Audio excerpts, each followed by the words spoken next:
3I Atlas is about to emerge from behind the sun, and Harvard scientists just calculated something disturbing. Between November 21st and December 5th, there's a window where, if the conspiracy theories are right, everything changes. But here's what nobody's talking about.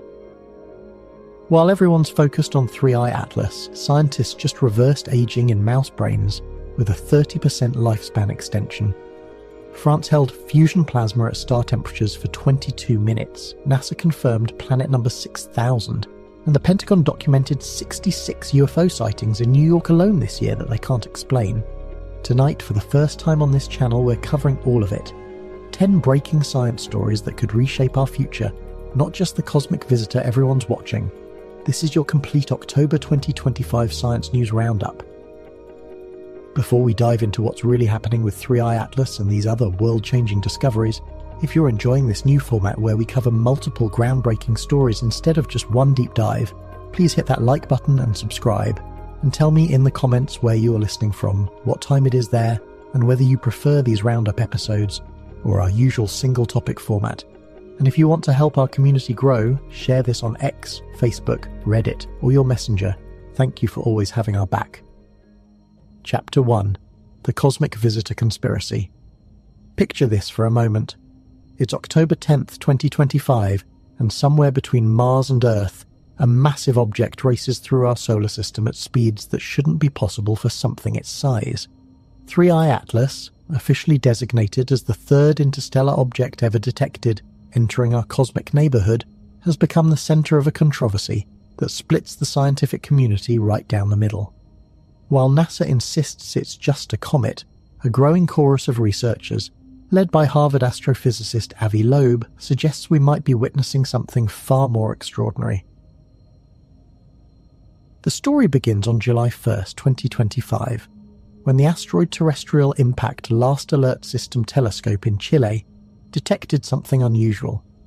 At first, it appeared to be just another space rock, but as astronomers calculated its trajectory, they realized this visitor came from beyond our solar system, from the depths of interstellar space.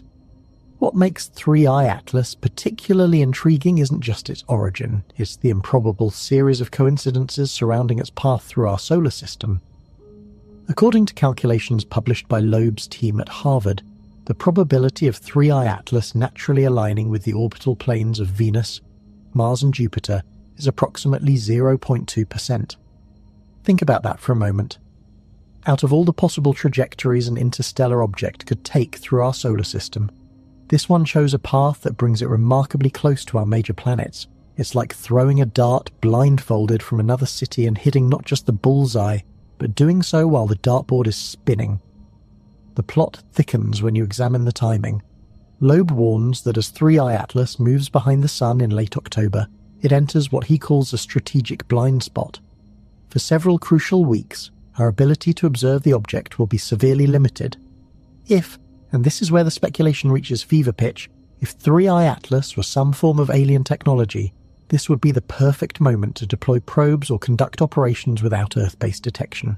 The window between November 21st and December 5th becomes particularly significant in Loeb's calculations, as this is when any theoretical deployments could reach optimal positions relative to Earth. Now, before you dismiss this as science fiction, consider the evidence that has even skeptics pausing. The object's mass, estimated at over 33 billion tons, makes it anomalously massive for a typical comet. Its acceleration patterns don't quite match what we'd expect from simple outgassing, the process where frozen materials sublimate as a comet approaches the sun.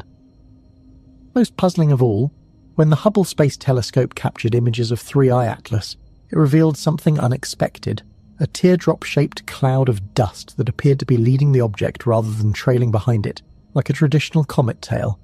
This isn't the first time we've had this debate. Remember Oumuamua, the cigar-shaped object that passed through in 2017? That visitor exhibited acceleration without visible outgassing, leading to years of scientific papers and heated debates. Then came Borisov in 2019, which looked and acted more like a conventional comet. But 3I Atlas, this third visitor, combines elements of both mysteries while adding new puzzles of its own. The most recent observations from Mars orbiters have added another layer to the mystery. On October 3rd, 2025, as 3I Atlas passed within 30 million kilometres of Mars, both the European Space Agency's Mars Express and ExoMars Trace Gas Orbiter captured something intriguing. The images show the object surrounded by what appears to be an asymmetric halo, with density variations that don't match typical cometary behaviour. Some researchers studying these images claim to see evidence of structured patterns within the dust cloud, though others insist these are simply artifacts of image processing. What really has the scientific community buzzing is the object's composition. Analysis from the James Webb Space Telescope revealed an unprecedented carbon dioxide to water ice ratio of 8:1, among the highest ever recorded for any comet, interstellar or otherwise. This unusual chemistry suggests 3I Atlas formed in conditions radically different from anything in our solar system. Some scientists argue this supports a natural origin from a distant, chemically exotic star system. Others, including members of Loeb's team, suggest such unusual composition could indicate artificial construction designed to mimic natural objects while maintaining structural integrity during interstellar travel. The debate has become so intense that the SETI Institute felt compelled to publish a paper directly addressing the alien spacecraft hypothesis. Their analysis, while acknowledging the object's unusual characteristics, points out that extraordinary claims require extraordinary evidence. They note that the object's behaviour, while unusual, falls within the range of what exotic natural phenomena might produce. Yet even the SETI paper admits there are aspects of 3I Atlas that remain genuinely puzzling. As we speak, 3I Atlas continues its journey through our inner solar system, currently hidden behind the sun's glare. When it emerges in early November, every major telescope on Earth and in space will be trained on it. The coming weeks could provide answers to whether we're witnessing a remarkable but natural cosmic coincidence or something that rewrites our understanding of our place in the universe. The fact that even conservative scientists are keeping an open mind tells you everything about how unusual this situation has become. Think about the implications for a moment. If 3I Atlas is artificial, it would mean that somewhere in our galaxy, perhaps from that mysterious thick disk region of the Milky Way where scientists believe it originated, there exists a civilization capable of launching objects across interstellar distances. The trajectory calculations suggest this object has been travelling for millions, perhaps billions of years. What kind of patience, what kind of planning would that require? And perhaps most unsettling, what would be the purpose of such a mission arriving at our solar system at this precise moment in human history when we finally have the technology to detect and study it? Chapter 2. Breaking news on 3I Atlas, latest scientific reports. While conspiracy theories swirl around 3I Atlas, the hard data coming in from multiple space agencies paints an equally fascinating, though perhaps less sensational picture. Just this week, fresh observations from spacecraft stationed around Mars have provided our clearest view yet of this enigmatic visitor. What they're revealing challenges both the alien hypothesis and our understanding of natural comets. The European Space Agency's latest images, captured by their ExoMars Trace Gas Orbiter on October 3rd, show 3I Atlas as a fuzzy white dot moving against the starfield. Now that might not sound impressive, but consider this. The cameras that took these images were designed to photograph the Martian surface from just a few hundred kilometers away. Capturing a relatively dim object 30 million kilometers distant pushed these instruments to their absolute limits. Nick Thomas, the principal investigator for the CASIS camera system, described it as trying to photograph a firefly with a telescope designed to study mountains. What makes these observations particularly valuable is the timing. As 3I Atlas approached Mars, it was entering what scientists call its active phase. The sun heat had begun working on its frozen surface, causing the spectacular transformation that turns a cold, dead rock into a glowing cosmic butterfly. The data shows that the object's coma, that glowing envelope of gas and dust, extends far beyond what initial models predicted. We're talking about a cloud of material that would dwarf most mountains on Earth, spreading outward in patterns that seem to pulse and shift with an almost rhythmic quality. NASA has now integrated data from no fewer than 14 different instruments across 8 spacecraft tracking 3I Atlas. The consensus emerging from this unprecedented observation campaign reveals an object that defies easy categorization. Yes, it's exhibiting typical cometary behaviour in many ways, outgassing, developing a tail, showing spectroscopic signatures of common cometary molecules, but it's also doing things we've never seen before. For instance, the rate of brightening as 3I Atlas approaches the Sun doesn't follow the standard curve. Most comets brighten predictably as they warm up, following well-understood mathematical relationships. 3I Atlas shows sudden jumps in brightness, almost like something is switching on and off.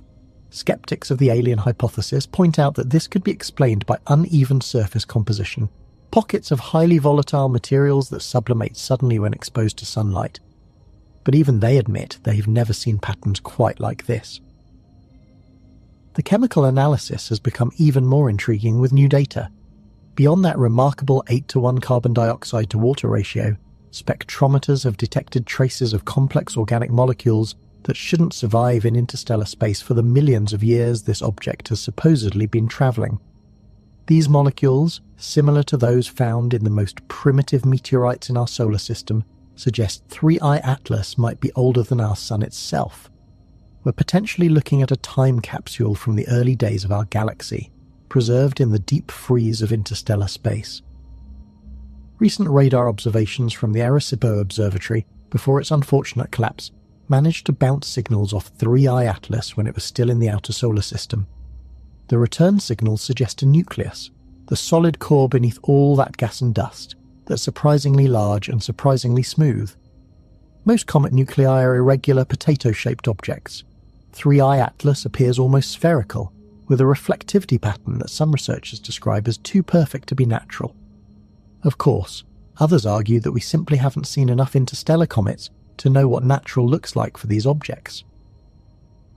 The November timeline this conspiracy theorists so excited does coincide with some legitimate scientific milestones. The European Space Agency's Jupiter Icy Moons Explorer, or JUICE, will attempt observations of 3I Atlas just after its closest approach to the Sun. This is significant because JUICE has instruments specifically designed to analyse the chemical composition of icy bodies. If 3I Atlas is going to reveal its secrets, this might be our best shot at uncovering them. Meanwhile, ground-based observatories are preparing for what they call the viewing window of the century. When 3I Atlas emerges from behind the Sun in early November, it will be perfectly positioned for observation from the southern hemisphere. The Very Large Telescope in Chile, the most powerful optical telescope array on Earth, has cleared its schedule for continuous monitoring. They're planning to use a technique called interferometry, combining light from multiple telescopes to achieve resolution that could theoretically detect features as small as a few meters across on the comet's surface if the conditions are right. The scientific community is also closely watching for what doesn't happen. If 3I Atlas is truly just a natural comet, albeit an unusual one, it should begin to fade predictably after perihelion, its closest approach to the Sun. Its trajectory should remain stable, following the laws of orbital mechanics without any unexplained course corrections. Any deviation from these predictions would immediately elevate this from an interesting astronomical event to something potentially paradigm-shifting. One detail that hasn't received much attention outside scientific circles is the object's rotation. 3I Atlas appears to be tumbling in a complex pattern that suggests it's experiencing forces beyond simple solar radiation pressure. Some scientists propose this could be due to asymmetric outgassing, jets of vapour shooting out unevenly and causing the object to spin. But the rotation pattern shows a periodicity that seems almost artificial in its precision. It's rotating on 3 axes simultaneously, creating a pattern that repeats every 17.3 hours. That's oddly specific for a supposedly random celestial body. The latest models from the Jet Propulsion Laboratory suggest that 3I Atlas' path through our solar system isn't quite as improbable as initially thought. When you account for gravitational perturbations from galactic tides over millions of years, the chances of an interstellar object following this particular trajectory increase from 0.2% to about 1.8%. Still unlikely, but not impossibly so. Yet this same modelling reveals something else interesting. The object appears to have undergone a slight course correction sometime in the last few thousand years before entering our solar system. Natural explanation, a close encounter with an unseen massive object, Alternative explanation? Well, that's where imagination takes over.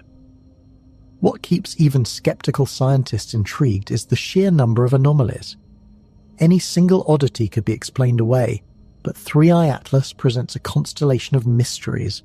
It's too massive, too smooth, too precisely rotating, too chemically exotic, and following too convenient a path. As one researcher put it off the record, if you were trying to design an object that would make scientists question everything while still maintaining plausible deniability as a natural phenomenon, you couldn't do much better than 3i Atlas. The next few weeks will be crucial. As 3i Atlas swings around the sun and begins its outbound journey, we'll have our best opportunity to solve these mysteries. Every major space agency has instruments trained on this cosmic visitor. If it's going to surprise us, if there's any truth to the more exotic theories, we should know soon. The universe rarely gives us such clear deadlines for discovery, but with 3i Atlas we have one, November 21st through December 5th, the window when everything could change. Chapter 3, Space and Astronomy, 6,000 Exoplanets and Beyond. As 3i Atlas continues its mysterious journey through our solar system, another cosmic milestone has quietly revolutionized our understanding of the universe. NASA confirmed last month that humanity has now discovered 6,000 planets orbiting other stars. 6,000 worlds, each potentially as complex and varied as our own solar system. And buried in that announcement was a detail that should make everyone pause. At least 47 of these planets sit in what scientists call the habitable zone, where liquid water could exist on their surfaces. The 6,000th planet itself wasn't particularly remarkable, a hot Jupiter-type world orbiting a star 400 light-years away. But what it represents is staggering. 30 years ago we knew of exactly 0 planets outside our solar system. The first confirmed exoplanet around a Sun-like star, 51 Pegasi b, was discovered in 1995. Now we're finding them so fast that individual discoveries barely make the news unless they're especially weird. And believe me, some of them are spectacularly weird. Take WASP 76b, a planet where it literally rains liquid iron.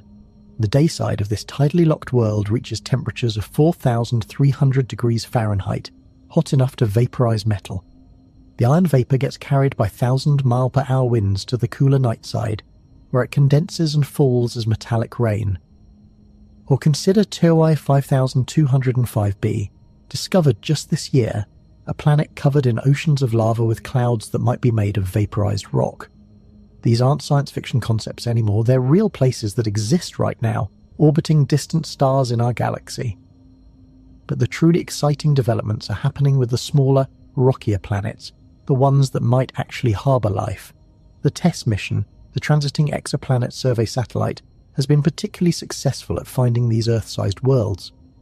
Unlike the Kepler mission, which stared at one patch of sky for years, TESS scans almost the entire sky, focusing on stars closer to Earth.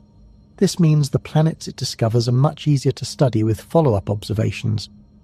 Just last week, researchers announced the discovery of LP8909b, a super-Earth just 22 light-years away.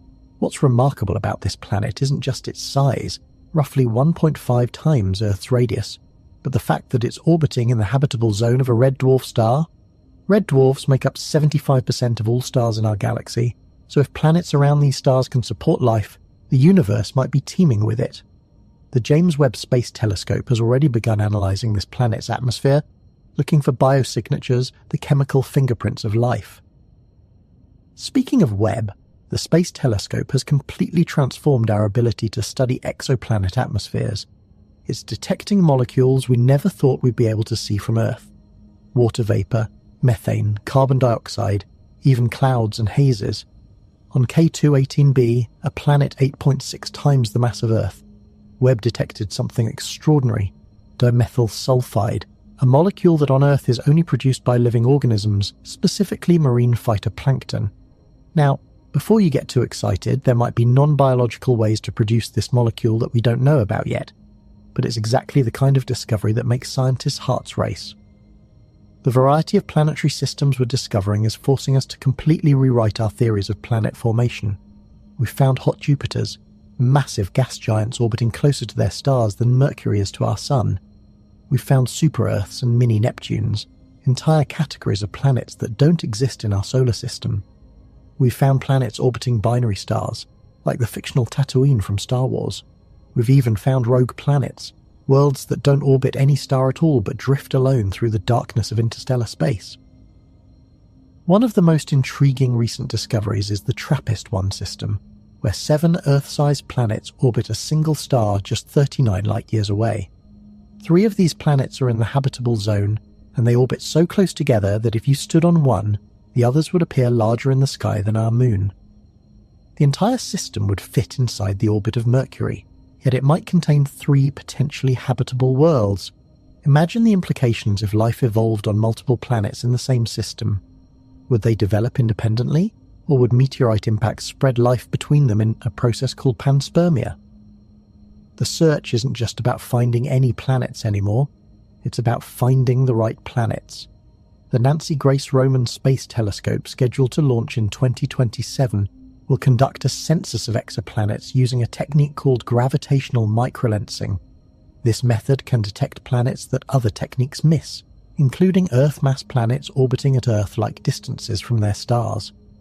Roman is expected to find thousands of new exoplanets, potentially including some that are almost exact twins of Earth. But here's where things get really interesting. Statistical analysis of the planets we've found so far suggests that Earth-sized planets in habitable zones aren't rare at all. In fact, they might be common. Conservative estimates suggest there could be at least 300 million potentially habitable planets in our galaxy alone. Some researchers put the number much higher, perhaps over 1 billion, and that's just in the Milky Way. There are 2 trillion galaxies in the observable universe. Do the math, and the number of potentially life-bearing worlds becomes almost incomprehensible. Yet despite these staggering numbers, we haven't found any definitive signs of life.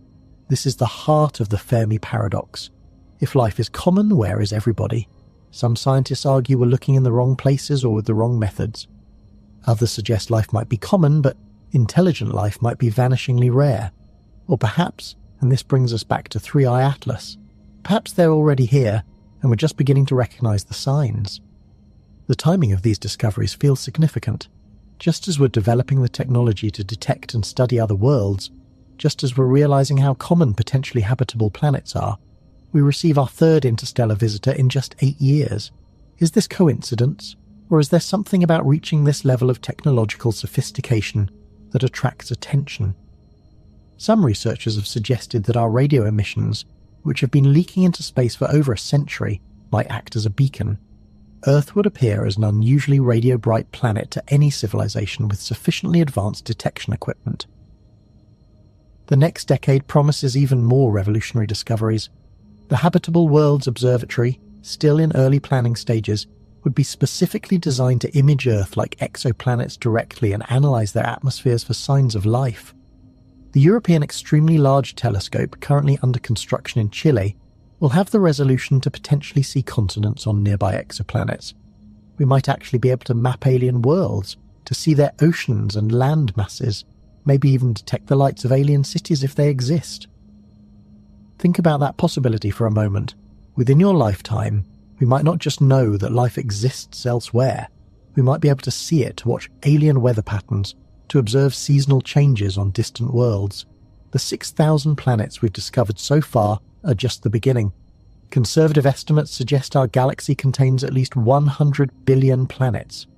We've examined 0.006% of them. It's like judging all of Earth's biodiversity by looking at a single drop of ocean water. What wonders are still out there, waiting to be discovered? What impossible worlds orbit distant stars? And perhaps most tantalizingly, on how many of them is someone looking back at us, wondering if they're alone. Chapter 4. Technology and Engineering Quantum Computing Revolution. 2025 will be remembered as the year quantum computing stopped being a promise and started being a reality. The United Nations didn't randomly declare this the International Year of Quantum Science and Technology. They did it because we're at an inflection point. Just this week, the Nobel Prize in Physics was awarded to 3 quantum computing pioneers. And if you think that's just academic recognition, think again. The quantum computing market is projected to hit $450 billion by 2040. Google, IBM, Microsoft, and dozens of startups are in a race that makes the original space race look leisurely. Let me paint you a picture of what just happened in quantum computing that has everyone from Wall Street to the Pentagon paying attention. Scientists at Kyoto University finally cracked a problem that has plagued quantum computing for 25 years. They figured out how to identify and measure something called the W state of quantum entanglement. Now that might sound like technical gibberish, but imagine trying to build a classical computer without understanding how electricity flows through circuits. That's what we were doing with quantum computers until now. This breakthrough is like suddenly understanding the fundamental language that quantum computers speak. Quantum computers operate on principles that sound like magic, but are actually fundamental properties of the universe. While your laptop processes information using bits that are either 0 or 1, quantum computers use quantum bits, or qubits, that can be 0, 1, or both simultaneously. It's called superposition, and it allows quantum computers to explore millions of possibilities at once. Imagine trying to find one specific grain of sand on a beach. A classical computer would have to check each grain one by one. A quantum computer could, in essence, check all of them simultaneously. But here's where 2025 became special. IBM just announced they've achieved error rates below the critical threshold needed for practical quantum computing. For years, the biggest problem with quantum computers was that qubits are incredibly fragile. The slightest vibration, the tiniest temperature change, even a stray cosmic ray could cause errors. Our IBM new system uses something called quantum error correction to fix these mistakes faster than they occur. It's like trying to write while someone keeps bumping your arm, but now you have a way to automatically correct the scribbles before they ruin your work. The real-world applications are already starting to emerge. Goldman Sachs is using quantum algorithms to optimize trading strategies, potentially saving billions in transaction costs. A startup called Quantum Computing Inc. just landed a contract with NASA to use quantum computers to remove sunlight noise from satellite data. This could revolutionize our ability to monitor climate change and weather patterns from space. But perhaps most remarkably, researchers at MIT used a quantum computer to simulate a molecule that classical computers have been trying to model for decades. This particular molecule could be key to developing room temperature superconductors, materials that conduct electricity with zero resistance and could transform everything from power grids to transportation. Amazon Web Services introduced something called the Ocelot chip, which reduces quantum error correction costs by 90%. Think about that. In one breakthrough, they made quantum computing 10 times more affordable. The chip uses something called cat qubits, named after Schrödinger's famous thought experiment. These qubits are naturally more resistant to certain types of errors, like a self-correcting spell checker for quantum information. Meanwhile, a company called Rigetti Computing just achieved 99.5% 2-qubit gate fidelity. In human terms, that means their quantum computer can perform operations with less than 0.5% error rate. For comparison, early quantum computers had error rates above 10%. It's like going from a car that breaks down every 10 miles to one that can drive cross-country without a problem. Rigetti is connecting multiple 9-qubit chips together, building toward machines with over 100 qubits. At that scale, quantum computers start to outperform classical computers at certain tasks by margins that are simply incomprehensible. The implications for artificial intelligence are staggering. Quantum machine learning algorithms can find patterns in data that would take classical computers millions of years to discover. Imagine an AI that could predict disease outbreaks months in advance, design new materials atom by atom, or solve climate models with perfect accuracy. We're not there yet, but the pathway is becoming clear. The Quantum Economic Development Consortium just released a report showing that combining quantum computing with AI could revolutionize industries from healthcare to logistics within the next decade. But let's talk about the elephant in the room: cryptography. Most of our internet security relies on mathematical problems that would take classical computers thousands of years to solve. Quantum computers could crack these codes in hours. The race is on to develop quantum-resistant encryption before quantum computers become powerful enough to break current security. The US government is so concerned that they're already transitioning to new encryption standards.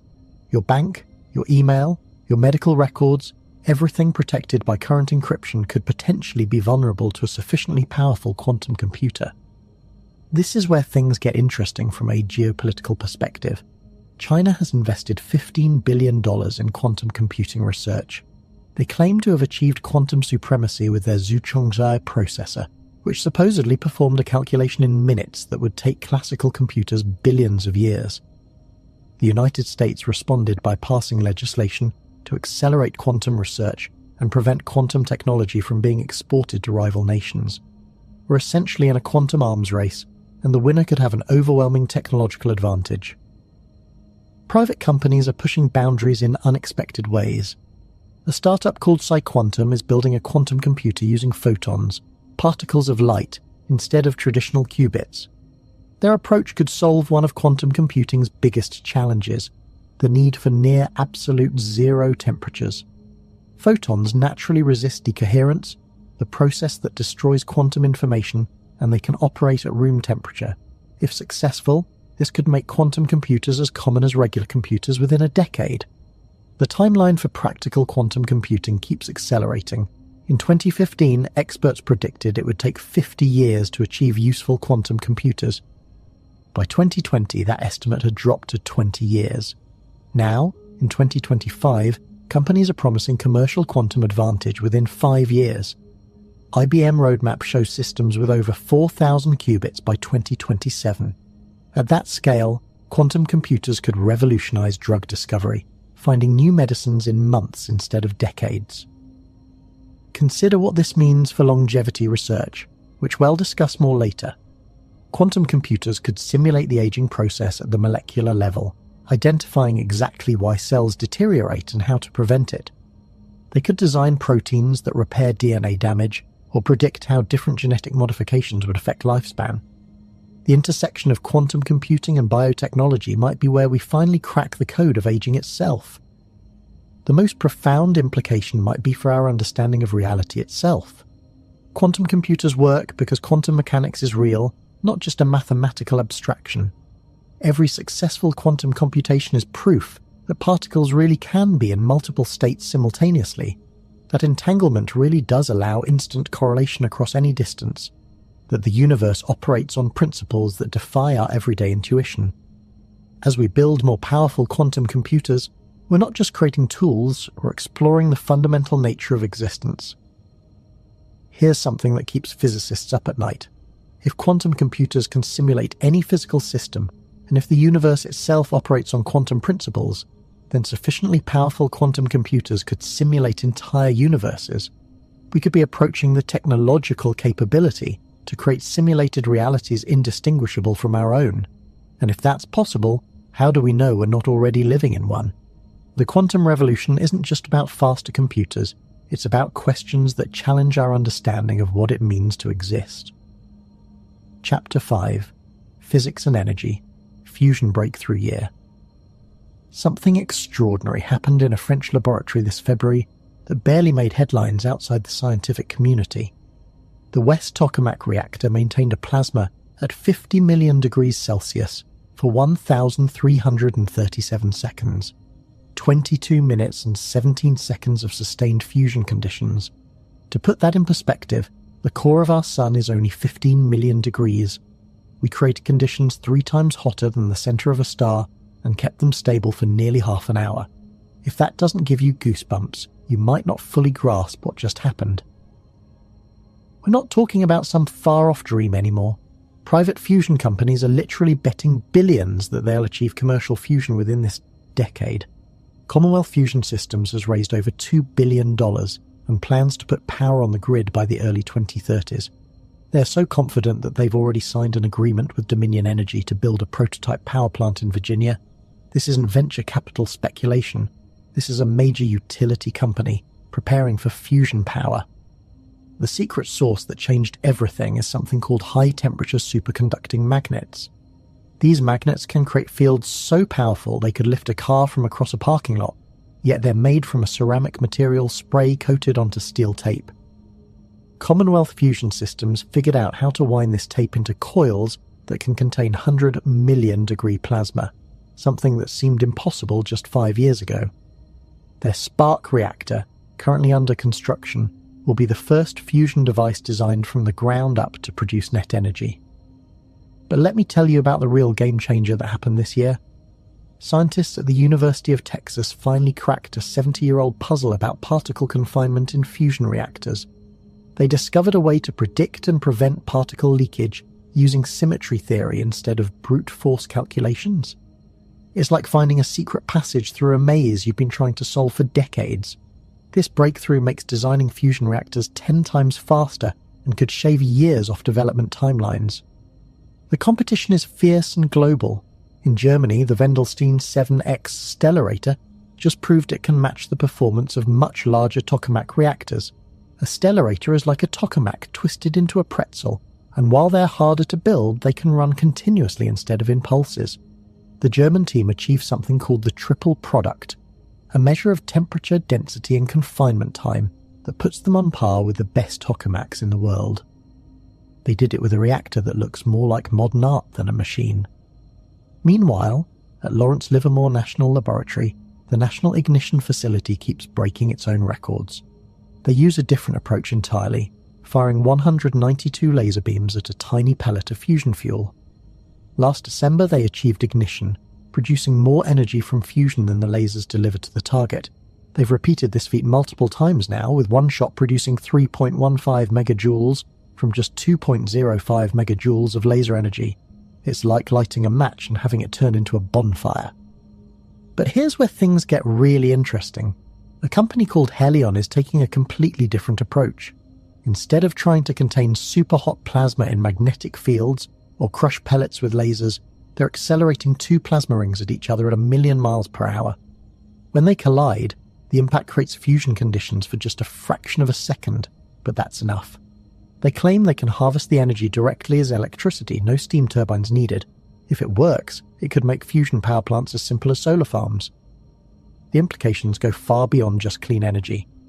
Fusion reactors produce helium-3, an isotope so rare on Earth that it currently costs $30,000 per litre.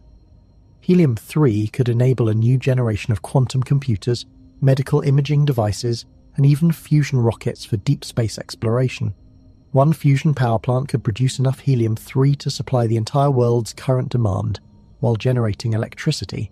It's like finding out your car could produce gold as a waste product. Private capital is flooding into fusion at unprecedented rates.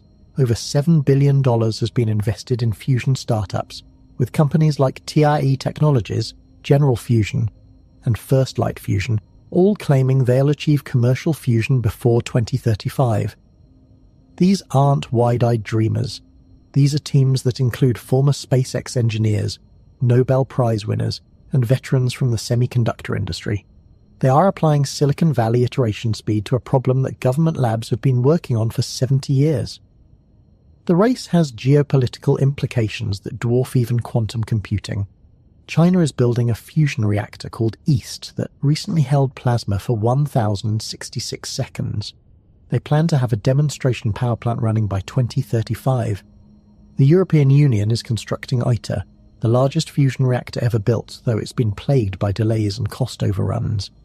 Japan has achieved temperatures of 360 million degrees in their JT60 SA reactor. Every major power knows that whoever masters fusion first will have essentially unlimited clean energy. Think about what unlimited clean energy means.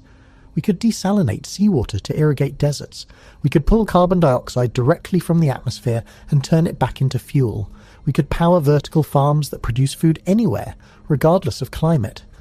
We could make aluminum and steel without any carbon emissions. Every energy-intensive process that currently relies on fossil fuels could be replaced. The entire global economy could be restructured around abundant clean energy. The fuel for fusion is almost laughably abundant. Deuterium can be extracted from seawater, and there is enough in the oceans to power humanity for billions of years. Tritium can be bred from lithium, which is common in the Earth's crust. A fusion power plant the size of a conventional coal plant could power a city of 1 million people using just a few kilograms of fuel per day. No mining, no pipelines, no tanker ships, just water and lithium creating the same energy that powers the stars. We're also seeing unexpected breakthroughs in fusion physics. Researchers at MIT discovered that adding a tiny amount of beryllium to the plasma can increase fusion rates by 50%. It's like finding out that a pinch of salt can make your car engine twice as efficient. At Princeton, scientists figured out how to use machine learning to predict and prevent disruptions, sudden losses of plasma confinement that can damage reactors. The AI can see patterns in the plasma behavior that humans never noticed, preventing problems milliseconds before they occur. The timeline keeps accelerating. In 2010, experts said commercial fusion was 50 years away. In 2015, they said 30 years. Now, in 2025, multiple companies are promising demonstration plants within a decade. The UK government is so confident that they're already selecting sites for commercial fusion plants, expecting them to be operational by 2040. Canada has created a regulatory framework specifically for fusion power. The infrastructure for a fusion-powered world is being built before the technology is even proven. But perhaps the most remarkable thing about fusion is how it could transform our relationship with energy itself. For all of human history, we've been limited by energy scarcity. Wars have been fought over oil, economies have collapsed from energy shocks, and billions still lack reliable electricity. Fusion could end that chapter of human history. Energy could become so abundant and cheap that we stop thinking about it, like air or sunlight. Imagine a world where energy poverty is impossible, where we can tackle any problem by simply applying more clean energy to it. That world might be just 15 years away. Chapter 6. Biology and Genetics, CRISPR Age Reversal Progress. In a laboratory at Stanford University, something happened last month that sounds like pure science fiction. Scientists took brain cells from elderly mice, cells that had essentially given up on dividing and regenerating, and turned them young again.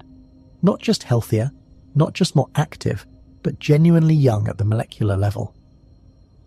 The mice showed 30% lifespan extension, and their cognitive function returned to levels seen in mice a fraction of their age.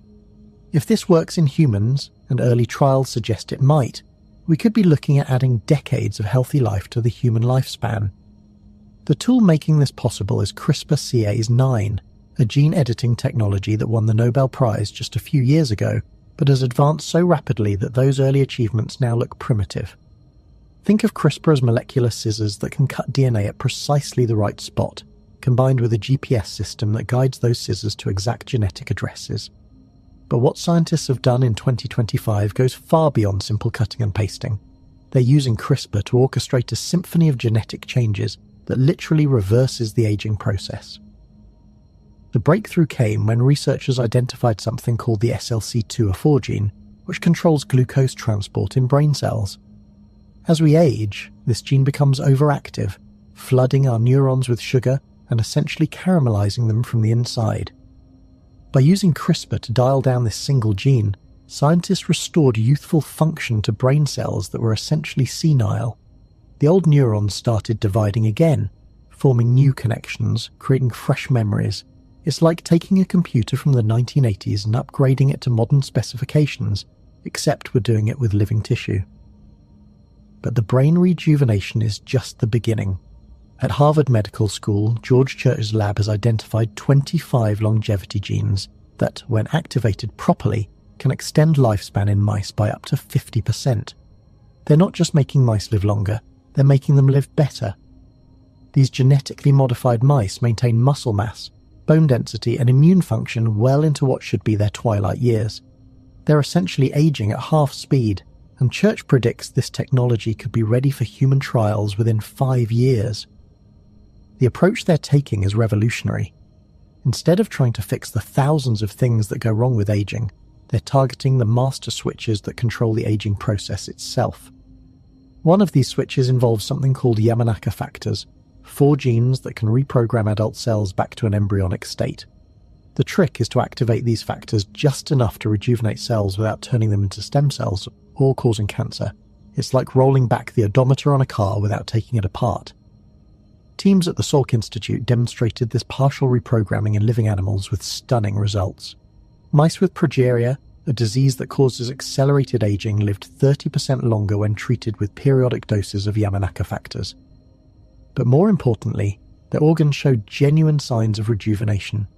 Kidneys that were failing started working again. Hearts pumped more efficiently, and even their skin became more elastic. The mice didn't just live longer, they got younger. The speed of progress is breathtaking. Just 5 years ago, editing a single gene accurately was considered a major achievement. Now, scientists at UC Berkeley are editing dozens of genes simultaneously, orchestrating complex genetic programs that would have seemed impossible in 2020. They're using new variants of CRISPR, like prime editing and base editing, that can change single letters of DNA without even cutting the double helix. It's like going from a sledgehammer to a surgical laser. One of the most promising developments involves targeting senescent cells, the zombie cells that accumulate as we age. These cells have stopped dividing but refuse to die, secreting inflammatory chemicals that damage surrounding tissue. Researchers at Mayo Clinic have developed CRISPR therapies that specifically target and eliminate these cells. Mice treated with these senolytics showed improved kidney function, increased running endurance, and even regrowth of hair. Human trials are already underway for conditions like osteoarthritis and pulmonary fibrosis. The implications for specific diseases are staggering. Alzheimer's, which affects millions worldwide, might be preventable by editing just a handful of genes. Scientists have identified genetic variants that make some people virtually immune to Alzheimer's, and CRISPR could give everyone these protective mutations. Similarly, genes that affect cholesterol metabolism, blood pressure regulation, and inflammation could be edited to prevent heart disease before it starts. We're talking about not just treating disease, but engineering immunity to it. Private companies are racing to commercialize these technologies. Altus Labs, backed by billions in funding, has recruited some of the world's top aging researchers to develop cellular reprogramming therapies. Calico, Google's life extension company, is using artificial intelligence to identify new longevity targets for CRISPR editing. A startup called Rejuvenate Bio is already testing age-reversal gene therapies in dogs, with human trials planned for 2027. But perhaps the most intriguing development is the discovery that aging might not be as inevitable as we thought. Researchers studying supercentenarians, people who live past 110, found that many carry unique genetic variants that seem to slow or even reverse aspects of aging. One woman in France reached 122 years old with the cardiovascular system of someone in their 60s. CRISPR could potentially give everyone these superhuman longevity genes. The ethical implications are profound and urgent. If we can extend human lifespan by decades or even centuries, who gets access to these treatments? How would society function if people routinely lived to 150? What happens to concepts like retirement, inheritance, or even marriage if death becomes a distant prospect rather than an imminent certainty? These aren't hypothetical questions anymore. They're challenges we need to address within the next decade. Some researchers are going even further, suggesting that aging itself should be classified as a disease. David Sinclair at Harvard argues that aging is not a natural process but a disorder that can be treated and cured. His lab has shown that the information to be young is still present in old cells, it just needs to be reactivated. Using a combination of CRISPR and chemical compounds, they've restored vision in blind mice and reversed paralysis in mice with damaged optic nerves. The convergence of CRISPR with other technologies is accelerating everything. Artificial intelligence can now predict how genetic changes will affect lifespan with remarkable accuracy. Quantum computers, as mentioned earlier, could simulate the aging process at the molecular level, identifying intervention points we never knew existed. Nanotechnology could deliver CRISPR components directly to specific cells, editing our genomes from the inside out. We're approaching what some scientists call longevity escape velocity, the point where we can extend life faster than we age. If we can add more than 1 year of life expectancy for every year that passes, death becomes optional rather than inevitable. This might sound like fantasy, but consider that human life expectancy has already doubled in the last 200 years. The difference now is that we're not just treating symptoms or preventing disease, we're hacking the source code of life itself. The first person to live to 150 might already be alive today. They might be listening to this right now. The question isn't whether we can defeat aging, is whether we're ready for a world where we have. Because make no mistake, the ability to edit our own genes, to reverse aging at will, to essentially become different versions of ourselves, represents a transformation of the human condition as profound as the development of language or the discovery of fire. We're on the verge of taking control of our own evolution, and the decisions we make in the next few years will echo through centuries, perhaps millennia to come. Chapter 7. Medicine and Neuroscience. Brain-computer interface. Advances. A paralysed man in Switzerland just typed a message with his thoughts at 90 characters per minute, nearly as fast as you can text on your phone. Another patient controlled a robotic arm so precisely that she could pick up a coffee cup and drink from it, something she hadn't done with her own arms in 15 years.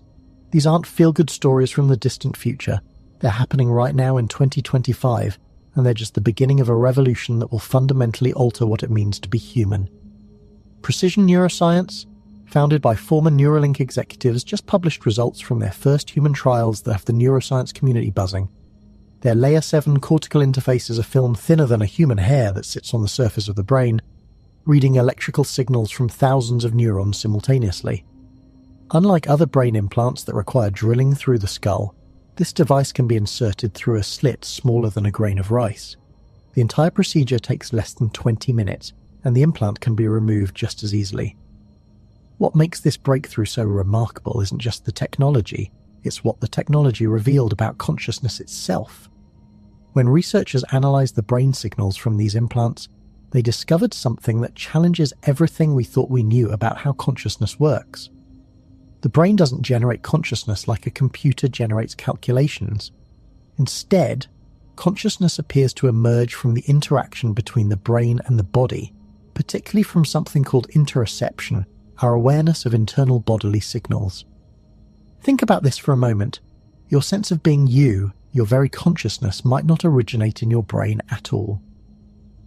New research from the University of Sussex shows that conscious experience begins with how the brain interprets signals from your heart, your gut, your breathing, even your skin temperature. The brain is constantly predicting what these signals should be, and when reality doesn't match the prediction, consciousness emerges from that mismatch. It's like consciousness is the error correction mechanism of existence itself. This discovery is already changing how we treat disorders of consciousness. Patients in vegetative states who showed no behavioural signs of awareness were connected to brain-computer interfaces, and something extraordinary happened. Many of them were actually conscious, trapped in bodies that couldn't respond. Using these interfaces, they could answer questions, express preferences, even communicate with loved ones for the first time in years. One patient, unresponsive for 7 years, used the interface to tell his family he wasn't in pain and wanted to keep living. Another asked to listen to Tool, his favourite band. The implications for mental health are equally profound. Depression, anxiety, PTSD, these conditions all involve disrupted patterns of brain activity that we can now see and potentially correct in real time. Researchers at Johns Hopkins are using brain-computer interfaces to detect the neural signatures of depression before patients even realise they're sliding into an episode. The system can then stimulate specific brain regions to prevent the depression from taking hold. It's like having a pacemaker for your mood. But the technology is advancing so rapidly that we're already moving beyond medical applications. At the University of California, researchers have created a brain-to-brain interface that allowed 3 people to play Tetris together using only their thoughts. One person could see the game screen, while the other 2 could see the falling blocks. They had to coordinate their thoughts to rotate and place the pieces correctly. They achieved an 85% success rate, proving that we can create a functional telepathic link between human minds. The military applications are causing both excitement and concern. DARPA is developing neural interfaces that would allow soldiers to control swarms of drones with thought alone or communicate silently on the battlefield. Pilots could fly aircraft at the speed of thought, making decisions faster than any enemy could respond. But this raises terrifying questions about the future of warfare. If we can control machines with our minds, can those machines control us back? Could an enemy hack into a soldier's brain interface and turn them against their own forces? Commercial applications are coming faster than anyone expected. Meta is developing non-invasive brain interfaces that can detect the words you're thinking before you speak them. Imagine texting without touching your phone, or translating your thoughts directly into any language. Apple has patents for brain interfaces that could let you control your entire digital life with thought alone. We're approaching a world where the boundary between mind and machine doesn't just blur, it disappears entirely. The strangest discoveries are coming from studies of anesthesia and psychedelics. When patients under anesthesia are monitored with advanced brain interfaces, we can see consciousness flickering in and out like a candle flame. But here's the weird part. Sometimes consciousness persists in forms we don't recognize. Patients report vivid experiences during periods when their brains showed no activity in regions we thought were essential for consciousness. It's as if consciousness can exist in ways our current science can't explain. Psychedelic research is revealing even more mysteries. When people take substances like psilocybin or DMT while connected to brain interfaces, their neural activity becomes more random, more chaotic, yet they report experiences of profound clarity and meaning. The default mode network, the brain system associated with our sense of self, essentially dissolves. People report experiencing consciousness without a self, awareness without an I. These states might show us what consciousness looks like stripped of the ego, the narrative self that we usually mistake for who we are. The philosophical implications are staggering. If consciousness emerges from brain-body interactions, rather than from the brain alone, then artificial intelligence might never be conscious in the way we are, no matter how intelligent it becomes. But it also means we might be able to create new forms of consciousness by altering these interactions. Some researchers are already experimenting with artificial interoception, giving AI systems simulated bodily signals to see if something resembling consciousness emerges. We're also discovering that consciousness might not be binary, on or off, but exists on a spectrum with many degrees and types. Locked-in patients show one type of consciousness, dreamers another, meditators yet another. Brain interfaces are revealing that even in healthy awake people, different parts of the brain can have different levels of consciousness simultaneously. Your visual cortex might be highly conscious while your motor cortex operates unconsciously, all in the same moment. The most controversial research involves enhancing normal human consciousness. Scientists at MIT have shown that electrical stimulation of specific brain regions can temporarily boost IQ by up to 20%, enhance creativity, or even induce savant-like mathematical abilities. Professional gamers are already using transcranial direct current stimulation to improve their reaction times. Students are using it to enhance memory formation. We're approaching a world where cognitive enhancement through brain stimulation could become as common as coffee. Some researchers are going even further, suggesting that brain interfaces could allow us to experience entirely new forms of consciousness. Imagine having direct sensory experience of magnetic fields like birds do, or seeing in infrared like snakes. We could potentially download skills directly into our brains, matrix style, or share memories and experiences between individuals. The boundary between self and other, between individual consciousness and collective awareness, might become voluntary rather than fixed. But perhaps the most profound discovery is that consciousness itself might be the fundamental feature of the universe, not an emergent property of complex brains. This theory, called panpsychism, suggests that everything from electrons to galaxies has some form of experience or awareness. Brain interfaces might not be detecting consciousness so much as tuning into it, like a radio picking up waves that were always there. If this is true, then death might not be the end of consciousness, but simply a transformation into a different form of awareness. Chapter 8. Psychology and Behavior, Mind Control and Memory. Mysteries. Your brain is lying to you right now, not in some metaphorical sense, but literally creating false memories, altering your perception and rewriting your past experiences in real time. Scientists at McGill University just published research showing that gaslighting, the psychological manipulation technique, actually works because our brains are designed to be reprogrammed by social input. What we call reality is really just a consensus hallucination that can be hacked by anyone who understands the code. The discovery came from studying people in controlled gaslighting experiments, where researchers deliberately gave participants false information about events they had witnessed. Brain scans revealed something shocking. When someone you trust tells you something happened differently than you remember, your brain doesn't just doubt your memory, it actually rewrites it. The hippocampus, where memories are stored, shows the same activation patterns as when forming new memories. Your brain is literally editing your past to match what you're being told. This isn't a bug in human consciousness, it's a feature. Our brains evolved to prioritize social cohesion over objective truth because for most of human history, being cast out from the group meant death. So when the group says the berries are poisonous even though you remember them being safe, your brain updates your memory to match the consensus. In 2025, this mechanism is being exploited by social media algorithms, political propaganda, and even marketing campaigns that can literally change your memories of products you've used. But here's where it gets truly weird.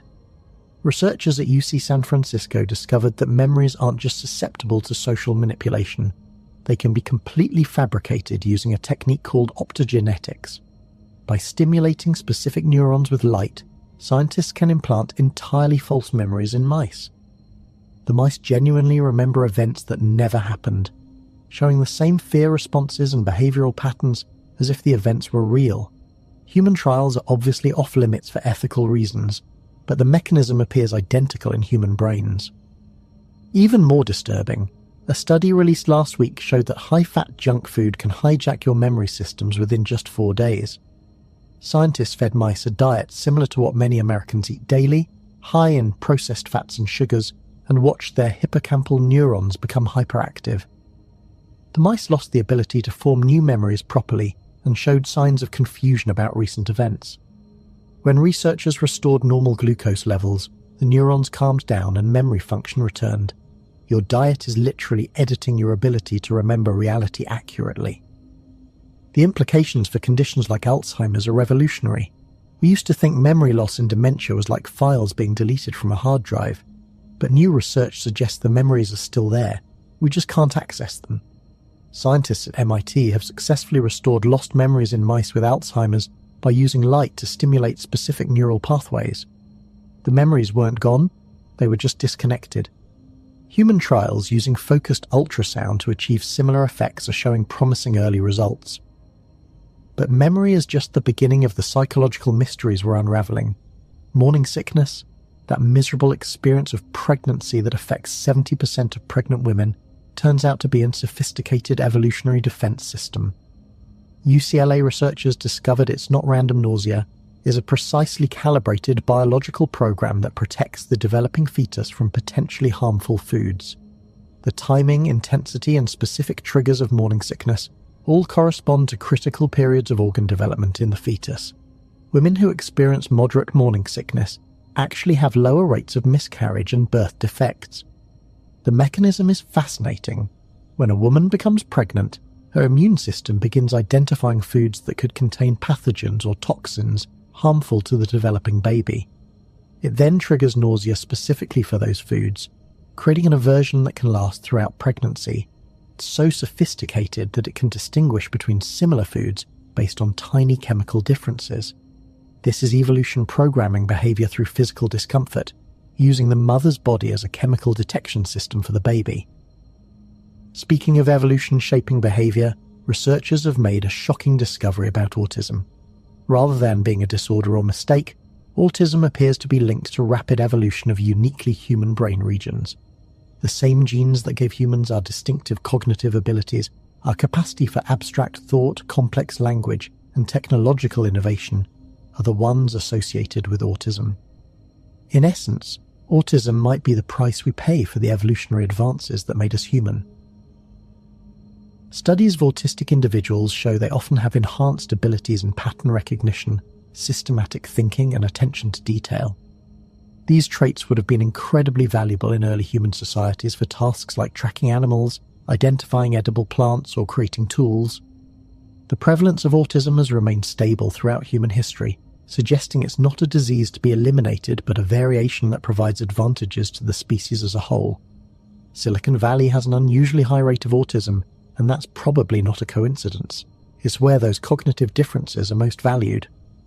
The way our brains process social information is also being completely revised. A massive study using brain imaging found that loneliness literally changes the structure of your brain. Lonely people have different patterns of white matter, the neural highways that connect brain regions. Their default mode network, the system active when we're not focused on the outside world, is hyperactive. They also show increased activity in regions associated with vigilance and threat detection. Loneliness doesn't just feel bad, it fundamentally rewires your brain for survival in isolation. But the most unsettling discoveries involve free will, or rather our lack of it. Neuroscientists can now predict with 80% accuracy whether you'll choose to move your right or left hand up to 10 seconds before you think you've made the decision. The conscious experience of choosing appears to be a post hoc narrative your brain creates to explain decisions that were already made by unconscious processes. Your brain decides, then you become aware of the decision, then you create a story about why you decided. Free will might be the ultimate illusion. This has profound implications for criminal justice, mental health treatment, and personal responsibility. If our decisions are made unconsciously before we are aware of them, can we really be held responsible for our actions? Some courts are already considering neuroscientific evidence in sentencing, recognizing that brain injuries or abnormalities can eliminate what we normally consider free choice. We're approaching a future where brain scans might be more important than testimony in determining guilt or innocence. The manipulation of behavior through environmental cues is reaching scary levels of sophistication. Casinos have long known that certain sounds, lights, and patterns can trigger compulsive gambling, but new research shows just how precisely behavior can be controlled. By analyzing millions of data points from online behavior, AI systems can now predict with 93% accuracy whether someone will make a purchase, click a link, or even fall into depression. We're not just tracked online, we're being programmed. The scariest part is how subtle the manipulation can be. Researchers found that showing people certain colors for just 30 milliseconds, too fast for conscious perception, can alter their mood and decision-making for hours afterward.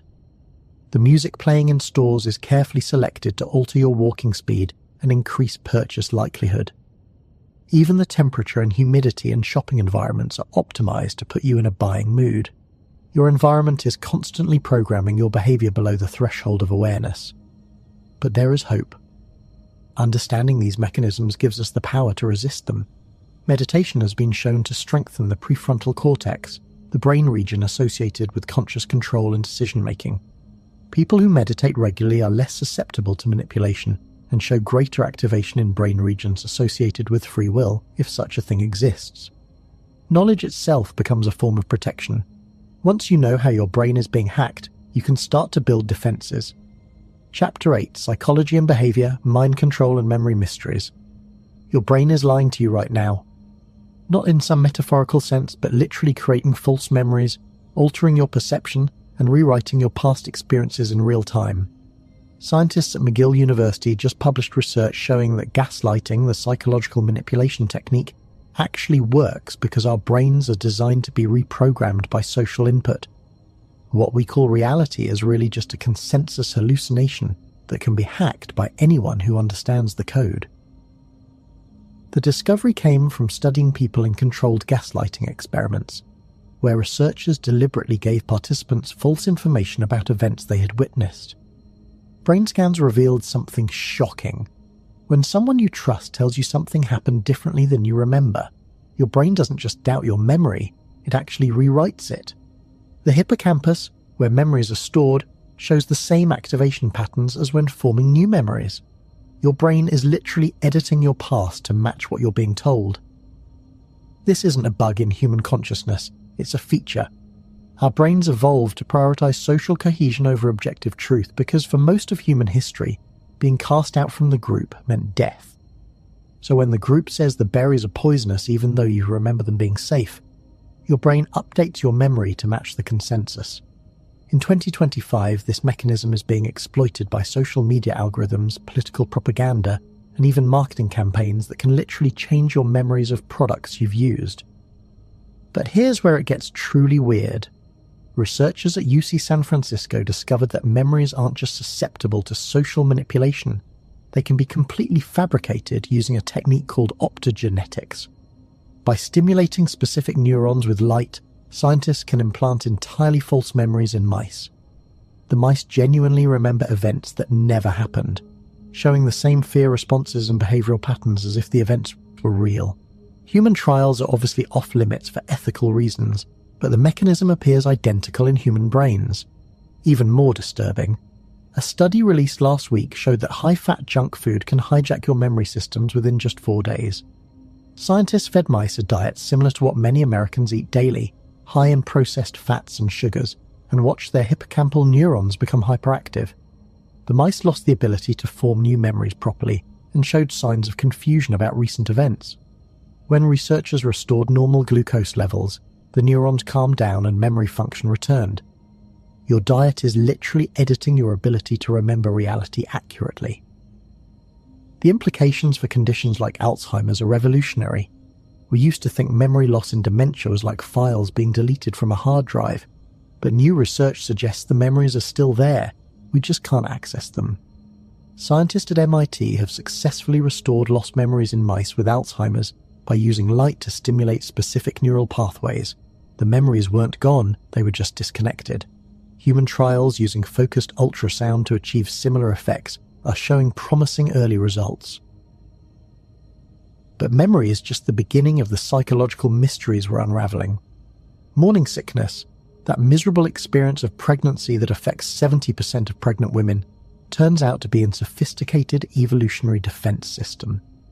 UCLA researchers discovered it's not random nausea, it's a precisely calibrated biological program that protects the developing fetus from potentially harmful foods. The timing, intensity, and specific triggers of morning sickness all correspond to critical periods of organ development in the fetus. Women who experience moderate morning sickness actually have lower rates of miscarriage and birth defects. The mechanism is fascinating. When a woman becomes pregnant, her immune system begins identifying foods that could contain pathogens or toxins harmful to the developing baby. It then triggers nausea specifically for those foods, creating an aversion that can last throughout pregnancy. It's so sophisticated that it can distinguish between similar foods based on tiny chemical differences. This is evolution programming behavior through physical discomfort, using the mother's body as a chemical detection system for the baby. Speaking of evolution shaping behavior, researchers have made a shocking discovery about autism. Rather than being a disorder or mistake, autism appears to be linked to rapid evolution of uniquely human brain regions. The same genes that gave humans our distinctive cognitive abilities, our capacity for abstract thought, complex language, and technological innovation are the ones associated with autism. In essence, autism might be the price we pay for the evolutionary advances that made us human. Studies of autistic individuals show they often have enhanced abilities in pattern recognition, systematic thinking, and attention to detail. These traits would have been incredibly valuable in early human societies for tasks like tracking animals, identifying edible plants, or creating tools. The prevalence of autism has remained stable throughout human history, suggesting it's not a disease to be eliminated, but a variation that provides advantages to the species as a whole. Silicon Valley has an unusually high rate of autism, and that's probably not a coincidence. It's where those cognitive differences are most valued. The way our brains process social information is also being completely revised. A massive study using brain imaging found that loneliness literally changes the structure of your brain. Lonely people have different patterns of white matter, the neural highways that connect brain regions. Their default mode network, the system active when we're not focused on the outside world, is hyperactive. They also show increased activity in regions associated with vigilance and threat detection. Loneliness doesn't just feel bad, it fundamentally rewires your brain for survival in isolation. But the most unsettling discoveries involve free will, or rather, our lack of it. Neuroscientists can now predict with 80% accuracy whether you'll choose to move your right or left hand up to 10 seconds before you think you've made the decision. The conscious experience of choosing appears to be a post hoc narrative your brain creates to explain decisions that were already made by unconscious processes. Your brain decides, then you become aware of the decision, then you create a story about why you decided. Free will might be the ultimate illusion. This has profound implications for criminal justice, mental health treatment, and personal responsibility. If our decisions are made unconsciously before we were aware of them, can we really be held responsible for our actions? Some courts are already considering neuroscientific evidence in sentencing, recognizing that brain injuries or abnormalities can eliminate what we normally consider free choice. We're approaching a future where brain scans might be more important than testimony in determining guilt or innocence. The manipulation of behavior through environmental cues is reaching scary levels of sophistication. Casinos have long known that certain sounds, lights, and patterns can trigger compulsive gambling, but new research shows just how precisely behavior can be controlled. By analyzing millions of data points from online behavior, AI systems can now predict with 93% accuracy whether someone will make a purchase, click a link, or even fall into depression. We're not just tracked online, we're being programmed. The scariest part is how subtle the manipulation can be. Researchers found that showing people certain colors for just 30 milliseconds, too fast for conscious perception, can alter their mood and decision-making for hours afterward. The music playing in stores is carefully selected to alter your walking speed and increase purchase likelihood. Even the temperature and humidity in shopping environments are optimized to put you in a buying mood. Your environment is constantly programming your behavior below the threshold of awareness. But there is hope. Understanding these mechanisms gives us the power to resist them. Meditation has been shown to strengthen the prefrontal cortex, the brain region associated with conscious control and decision-making. People who meditate regularly are less susceptible to manipulation and show greater activation in brain regions associated with free will, if such a thing exists. Knowledge itself becomes a form of protection. Once you know how your brain is being hacked, you can start to build defenses. Chapter 8: Psychology and Behavior, Mind Control and Memory, Mysteries. Your brain is lying to you right now, not in some metaphorical sense, but literally creating false memories, altering your perception, and rewriting your past experiences in real time.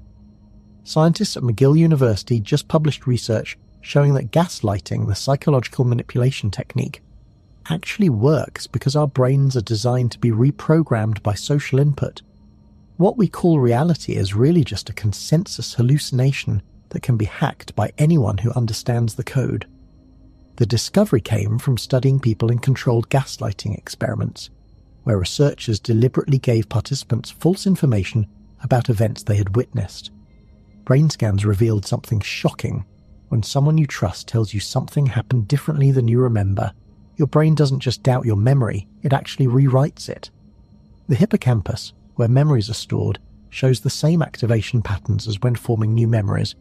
Your brain is literally editing your past to match what you're being told. This isn't a bug in human consciousness, it's a feature. Our brains evolved to prioritize social cohesion over objective truth because for most of human history, being cast out from the group meant death. So when the group says the berries are poisonous even though you remember them being safe, your brain updates your memory to match the consensus. In 2025, this mechanism is being exploited by social media algorithms, political propaganda, and even marketing campaigns that can literally change your memories of products you've used. But here's where it gets truly weird. Researchers at UC San Francisco discovered that memories aren't just susceptible to social manipulation, they can be completely fabricated using a technique called optogenetics. By stimulating specific neurons with light, scientists can implant entirely false memories in mice. The mice genuinely remember events that never happened, showing the same fear responses and behavioral patterns as if the events were real. Human trials are obviously off limits for ethical reasons, but the mechanism appears identical in human brains. Even more disturbing, a study released last week showed that high-fat junk food can hijack your memory systems within just 4 days. Scientists fed mice a diet similar to what many Americans eat daily, high in processed fats and sugars, and watched their hippocampal neurons become hyperactive. The mice lost the ability to form new memories properly and showed signs of confusion about recent events.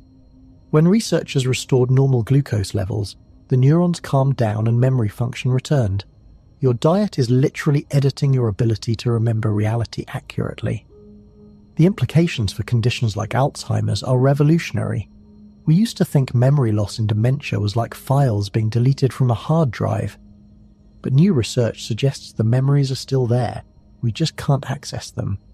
Scientists at MIT have successfully restored lost memories in mice with Alzheimer's by using light to stimulate specific neural pathways. The memories weren't gone, they were just disconnected. Human trials using focused ultrasound to achieve similar effects are showing promising early results. But memory is just the beginning of the psychological mysteries we're unraveling. Morning sickness, that miserable experience of pregnancy that affects 70% of pregnant women, turns out to be a sophisticated evolutionary defense system. UCLA researchers discovered it's not random nausea, it's a precisely calibrated biological program that protects the developing fetus from potentially harmful foods. The timing, intensity, and specific triggers of morning sickness all correspond to critical periods of organ development in the fetus. Women who experience moderate morning sickness actually have lower rates of miscarriage and birth defects. The mechanism is fascinating. When a woman becomes pregnant, her immune system begins identifying foods that could contain pathogens or toxins harmful to the developing baby. It then triggers nausea specifically for those foods, creating an aversion that can last throughout pregnancy. It's so sophisticated that it can distinguish between similar foods based on tiny chemical differences. This is evolution programming behavior through physical discomfort, using the mother's body as a chemical detection system for the baby. Speaking of evolution shaping behavior, researchers have made a shocking discovery about autism. Rather than being a disorder or mistake, autism appears to be linked to rapid evolution of uniquely human brain regions. The same genes that gave humans our distinctive cognitive abilities, our capacity for abstract thought, complex language, and technological innovation, are the ones associated with autism. In essence, autism might be the price we pay for the evolutionary advances that made us human. Studies of autistic individuals show they often have enhanced abilities in pattern recognition, systematic thinking, and attention to detail. These traits would have been incredibly valuable in early human societies for tasks like tracking animals, identifying edible plants, or creating tools. The prevalence of autism has remained stable throughout human history, suggesting it's not a disease to be eliminated but a variation that provides advantages to the species as a whole. Silicon Valley has an unusually high rate of autism, and that's probably not a coincidence. It's where those cognitive differences are most valued. The way our brains process social information is also being completely revised. A massive study using brain imaging found that loneliness literally changes the structure of your brain. Lonely people have different patterns of white matter, the neural highways that connect brain regions. Their default mode network, the system active when we're not focused on the outside world, is hyperactive. They also show increased activity in regions associated with vigilance and threat detection. Loneliness doesn't just feel bad, it fundamentally rewires your brain for survival in isolation. But the most unsettling discoveries involve free will, or rather, our lack of it. Neuroscientists can now predict with 80% accuracy whether you'll choose to move your right or left hand up to 10 seconds before you think you've made the decision. The conscious experience of choosing appears to be a post hoc narrative your brain creates to explain decisions that were already made by unconscious processes. Your brain decides, then you become aware of the decision, then you create a story about why you decided. Free will might be the ultimate illusion. This has profound implications for criminal justice, mental health treatment, and personal responsibility. If our decisions are made unconsciously before we're aware of them, can we really be held responsible for our actions? Some courts are already considering neuroscientific evidence in sentencing, recognizing that brain injuries or abnormalities can eliminate what we normally consider free choice. We're approaching a future where brain scans might be more important than testimony in determining guilt or innocence. The manipulation of behavior through environmental cues is reaching scary levels of sophistication. Casinos have long known that certain sounds, lights, and patterns can trigger compulsive gambling, but new research shows just how precisely behavior can be controlled. By analyzing millions of data points from online behavior, AI systems can now predict with 93% accuracy whether someone will make a purchase, click a link, or even fall into depression. We're not just tracked online, we're being programmed. The scariest part is how subtle the manipulation can be. Researchers found that showing people certain colours for just 30 milliseconds, too fast for conscious perception, can alter their mood and decision-making for hours afterward. The music playing in stores is carefully selected to alter your walking speed and increase purchase likelihood. Even the temperature and humidity in shopping environments are optimized to put you in a buying mood. Your environment is constantly programming your behavior below the threshold of awareness. But there is hope. Understanding these mechanisms gives us the power to resist them. Meditation has been shown to strengthen the prefrontal cortex, the brain region associated with conscious control and decision-making. People who meditate regularly are less susceptible to manipulation and show greater activation in brain regions associated with free will, if such a thing exists. Knowledge itself becomes a form of protection. Once you know how your brain is being hacked, you can start to build defenses. As we drift through these final moments together, think about what we've witnessed tonight, an interstellar visitor hiding behind our sun that might reshape how we understand our place in the cosmos. 6,000 worlds orbiting distant stars, each one a mystery waiting to be solved. The promise of unlimited clean energy from fusion, finally within our grasp. The ability to edit our own genetic code to reverse aging itself. Machines that can read our thoughts and perhaps soon share our consciousness. The troubling realization that our memories can be rewritten, our behavior programmed, our reality manipulated. Unexplained phenomena in our skies that governments can no longer ignore, and a climate system pushed to breaking points we didn't know existed. These aren't separate stories. They're chapters in the same cosmic narrative, the story of a species on the verge of transformation. We stand at a threshold between what we were and what we might become. The decisions we make in the next few years about how we use CRISPR, how we merge with artificial intelligence, how we respond to climate change, whether we reach for the stars or retreat into ourselves, these decisions will echo through centuries, perhaps millennia. Think about where you were listening tonight. Perhaps in bed, letting these mysteries wash over you as you drift towards sleep. Maybe on a long drive, watching the stars wheel overhead as you contemplate our place among them. Or possibly just going about your day, but now carrying with you the knowledge that we live in the most extraordinary time in human history.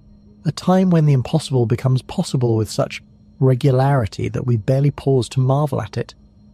The universe has been patient with us, keeping its secrets for billions of years, but now, in this brief cosmic moment we call the 21st century, those secrets are revealing themselves with breathtaking speed.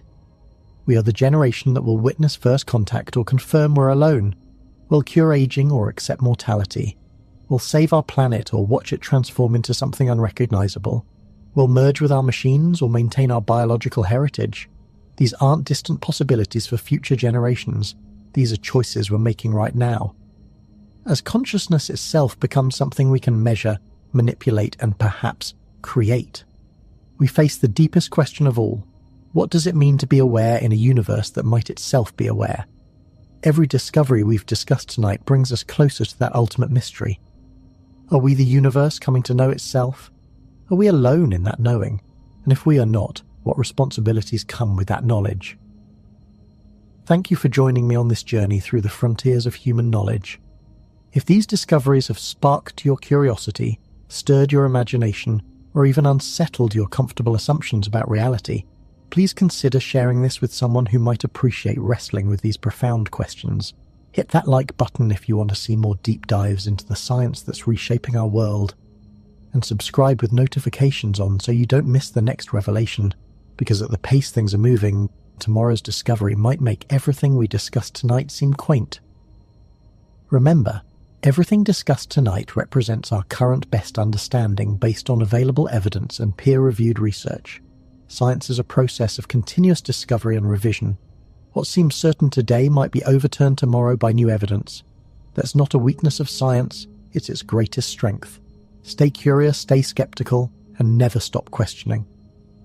Until next time, as you drift off to sleep tonight, remember that you're made of star stuff, living on a tiny world orbiting an ordinary star in an unremarkable galaxy among trillions. Yet somehow, against all odds, you're here, you're aware, and you're part of the greatest story ever told, the universe coming to understand itself. Sweet dreams and good night.